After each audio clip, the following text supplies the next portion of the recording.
Episode 3 of Atomic Habits by James Clear. How I learned about habits. Attending Denison was one of the best decisions of my life. I earned a spot on the baseball team and although I was at the bottom of the roster as a freshman, I was thrilled. Despite the chaos of my high school years, I had managed to become a college athlete. I wasn't going to be starting on the baseball team anytime soon, so I focused on getting my life in order. While my peers stayed up late and played video games, I built good sleep habits and went to bed early each night. In the messy world of a college dorm, I made a point to keep my room neat and tidy.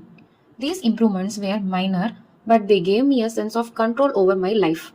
I started to feel confident again, and this growing belief in myself rippled into the classroom as I improved my study habits and managed to earn state as during my first year.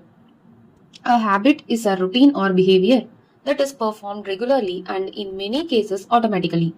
As each semester passed, I accumulated small but consistent habits that ultimately lead to results that were unimaginable to me when I started.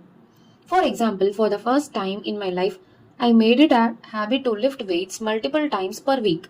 And in the year that followed, my 6 foot 4-inch frame bulked up from a featherweight 170 to a lean 200 pounds. When my sophomore season arrived, I earned a starting role on the pitching staff. By my junior year, I was voted team captain, and at the end of the season, I was selected for the all conference team. But it was not until my senior season that my sleep habits, study habits, and strength training habits really began to pay off. 6 years after I had been hit in the face with a baseball bat, flown to the hospital, and placed into a coma, I was selected as the top male athlete at Denison University and named to the ESPN Academic All-America team, an honor given to just 33 players across the country. By the time I graduated, I was listed in the school record books in 8 different categories. That same year, I was awarded the university's highest academic honor, the President's Medal. I hope you will forgive me if this sounds boastful.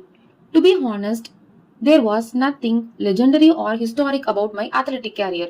I never ended up playing professionally. However, looking back on those years, I believe I accomplished something just as rare. I fulfilled my potential, and I believe the concept in this book can help you fulfill your potential as well. We all face challenges in life. This injury was one of mine, and the experience taught me a critical lesson.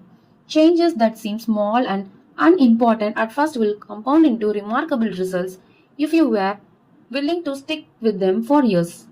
We all deal with setbacks, but in the long run, the quality of our lives often depend on the quality of our habits.